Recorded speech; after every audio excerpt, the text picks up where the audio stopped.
Now, the death of 3 Israeli hostages at the hands of Israeli Defense Forces has surely sparked concerns. It raises questions over the safety of the remaining hostages amid Israel's continued offensive. Over 100 hostages are still held in captivity in Gaza. On Thursday, Israel revised the number of hostages alive in Gaza to 115. As per the reported figures, 132 hostages are with Hamas, but not all are alive.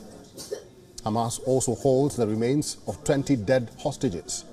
Israel has categorically denied to scale down the onslaught, this even as it is facing an increasing pressure from friends and foes alike to make sure no civilians are harmed.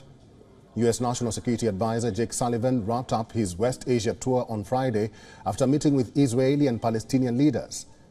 During the meeting with Netanyahu, Sullivan stressed the need of transitioning to lower-intensity operations in the near future. He said it is not appropriate for Israel to occupy Gaza in the long term and discussed a timetable for winding down the intense phase of the war. Israeli Defense Minister Yoav Gallant had stated it will take months to destroy Hamas, and there is no fixed timeline yet.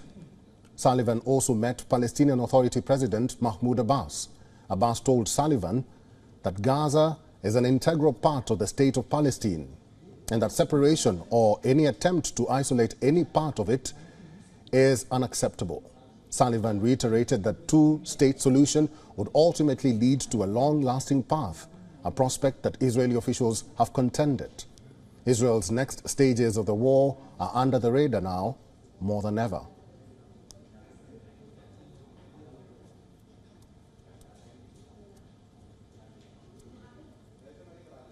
Dr. Adam Day is head of the Geneva office of the United Nations University Center for Policy Research. He's now joining us live from Geneva, Switzerland. Doctor, great to have you on the show. Welcome to We On World as One. Thanks so much, Eric. It's great to be on your show. Doctor, Israel is getting a lot of flack both from within and around the world after soldiers admitted to have mistakenly killed hostages in Gaza. Some may not see it now, but how damaging could this action be on the part of Israel in this war?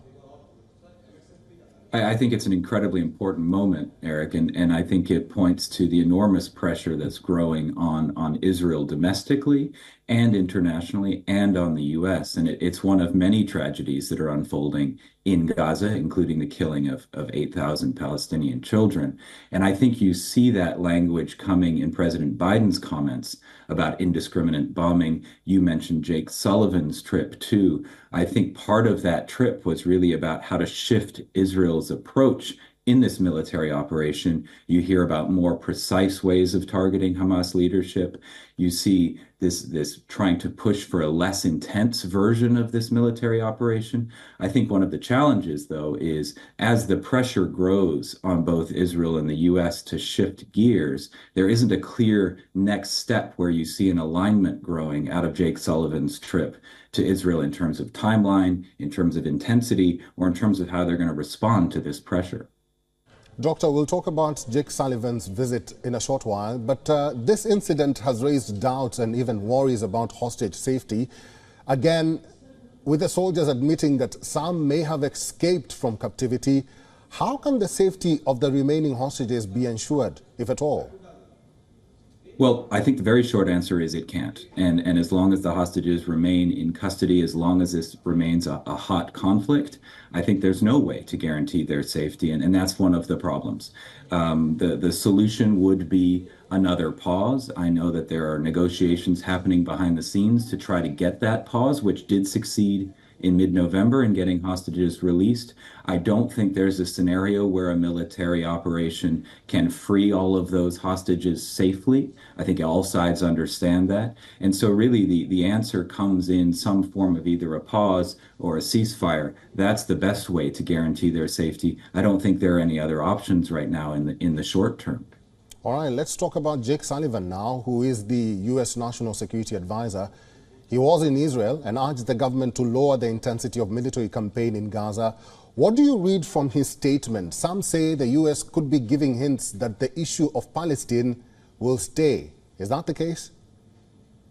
I think it was very clear that for the U.S. position, that the question of Palestine, you hear Jake speaking about a two-state solution, even though you see pressure back from the Israeli government really on using the language of a two-state solution. You see some even very senior members of the Israeli government saying that Oslo may have been a mistake. I think this points to a real rift in the narrative that we haven't seen it so clearly before, where I think the U.S. position, the UN position remains aligned with some form of a two-state solution. But I think that that's a very unpopular sentiment right now. And within Israel, I think that may have shifted now to more public statements saying that that isn't something that they can consider now.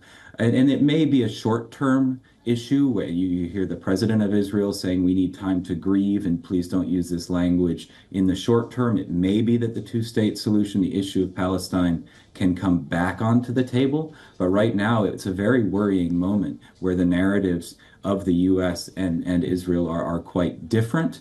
And I don't see an immediate bridge back into a clear common narrative or vision for what the day after Gaza will look like. And that's really the most important question in the longer term, which is how do you create a process that will get us from a hot military operation to a political process and a Palestinian process too, to decide leadership and how to move forward. Doctor, let's talk about the confrontation in Israel's border in the north. The IDF is dropping leaflets in South Lebanon. Do you foresee or think Israel is preparing to expand the wall? Well, when I used to look much more closely, and when I lived in Lebanon, we would look at scenarios for potential escalation. And certainly this scenario is very, very high on the list of likely escalation scenarios, where the intensity of conflict within Israel can create a spillover. My sense is if there was an escalation across the border into the north, it would be an unintentional one. I don't think that Hezbollah has the intention of bringing the conflict directly into Israel. I don't think Israel wants to have 2 or 3 fronts going when so much of their resources are focused on Gaza. So I think right now they're doing those leaflets, they're doing those activities on the border, largely to try to dissuade further action. I don't see the intention of either Israel or Hezbollah or other actors, including Iran, to escalate there. That doesn't mean it won't happen. And 2006 should be clearly in our minds as a miscalculation. And the possibility of unintentional escalation is very real. You have 100,000 rockets north of the border, strategic weapons north of the border, and really a very high risk that something could happen without the intention of either side for that escalation. Dr. Adam, finally, and please make it brief, we've seen various resolutions being vetoed or passed in the United Nations Security Council. Many say that they've lost hope in the United Nations. What do you make of that statement that the world has lost faith in the United Nations and they think that the United Nations will not bring peace in Israel and Gaza? Well, certainly the United Nations by itself won't bring peace. I think the vote this week with 153 member states in support of a ceasefire shows that the international consensus is there. I also think it's worth noting that the UN is already in Gaza. There are a lot of resources there, and I think that it offers something to build on. There are no good outcomes, no good scenarios, no silver bullets, but I do think some combination of the UN plus Arab neighbors plus potentially some other actors coming together to find a transition plan is probably the only of several bad options. And so the loss of confidence is, I think, mainly a loss of confidence in Israel and the U.S. and the Palestinian leadership to find a solution. And I think that puts greater emphasis on the UN stepping in a more leadership role. And I think you see the SG in triggering Article 99 saying it's now time to really put this at the top of the international agenda. All right, I've been talking to Dr. Adam Day, who's the head of the Geneva office of the United Nations University Center for Policy Research. Dr. Adam, thank you very much for talking to us today. Thank you, Eric. WION is now available in your country. Download the app now and get all the news on the move.